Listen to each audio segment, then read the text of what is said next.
नमस्कार दोस्तों, आज हम देखेंगे आरबीआई का एक गाइडलाइन है। अगर आप एटीएम से पैसा लेते हैं, यूपीआई ट्रांजैक्शन करते हैं या कार्ड ट्रांजैक्शन करते हैं, इस तरह का 8 कैटेगरी रखा गया है। अगर इन 8 कैटेगरी पर किसी पर भी फेलियर हुआ तो उसको कॉम्पनसेशन कितना मिलेगा, जी हाँ, कितने दिन तक आपको वेट करना पड़ेगा, आपको कुछ करना चाहिए, ये जो प्रोसीजर के लिए इस वीडियो में देखेंगे। दोस्तों पहले देखते हैं, अगर आप किसी भी एटीएम से पैसा विड्रॉ करते हैं, आपका अकाउंट से पैसा डेबिट हो गया मगर कैश डिस्पेंस नहीं हुआ है, तो यहाँ पर रिवर्सल के लिए T+5 डेज दिया जाता है। उसके बाद कितना भी डिले हो पर डे 100 रुपए के हिसाब से बैंक आपको क्रेडिट करेगा।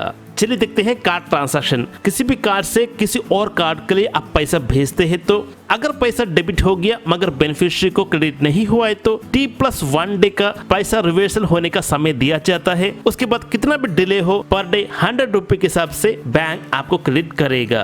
अगर आप कार्ड किसी पॉइंट ऑफ सेल पर यूज करते हैं, यहाँ पर अकाउंट से पैसा डेबिट हो गया मगर पैसा रिसीव होने का कंफर्मेशन नहीं आया, for example charge slip generate नहीं होता है, तो T+5 डेज का ऑटो रिवर्सल का समय दिया जाता है। उसके बाद कितना भी डिले हो पर डे 100 रुपए के हिसाब से बैंक आपको क्रेडिट करेगा। अगला केस है, अगर आप यूज करते हैं कार्ड किसी ई कॉमर्स साइट पर आप यूज करते हैं, यहाँ पर पैसा डेबिट हो गया मगर कंफर्मेशन पेमेंट का कंफर्मेशन नहीं आया है, तो कार्ड नहीं प्रेजेंट दिखा रहा है, तो ये केस पर भी ऑटो रिवर्सल के लिए T+5 डे का समय दिया जाता है। उसके बाद कितना भी डिले हो पर डे 100 रुपए के हिसाब से बैंक आपको क्रेडिट करेगा।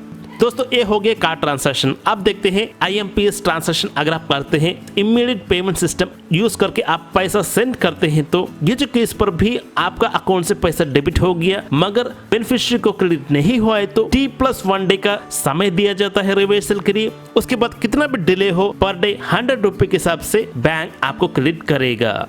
अगर देखा जाए तो यूपीआई यूज करके आप पैसा सेंड करते हैं, ये जो केस पर पैसा डेबिट हो गया मगर बेनिफिशियरी को क्रेडिट नहीं हुआ है, तो यहाँ पर भी रिवर्सल के लिए या क्रेडिट होने के लिए T+1 डे का समय दिया जाता है। उसके बाद कितना भी डिले हो पर डे 100 रुपए के हिसाब से बैंक आपको क्रेडिट करेगा। यूपीआई पर एक और केस है पेमेंट टू मर्चेंट। अगर आप करते हैं, अगर मर्चेंट को पेमेंट रिसीव नहीं हुआ है, तो T+5 डे का जो रिवर्सल समय दिया जाता है। उसके बाद कितना भी डिले हो पर डे 100 रुपए के हिसाब से बैंक आपको क्रेडिट करेगा।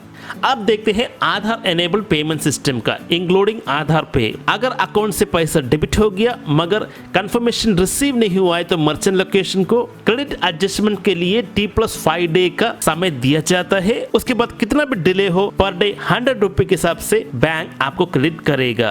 दोस्तों इसके बाद आधार पेमेंट बिल सिस्टम हो, national automated clearing house system हो, या अब देखिए प्रीपेड पेमेंट इंस्ट्रूमेंट सिस्टम हो, कार्ड हो, वॉलेट हो, इन सारे केस पर T+1 डे का डिले का जो समय दिया जाता है ऑटो रिवर्सल के लिए। उसके बाद कितना भी डिले हो पर डे 100 रुपए के हिसाब से बैंक आपको क्रेडिट करेगा।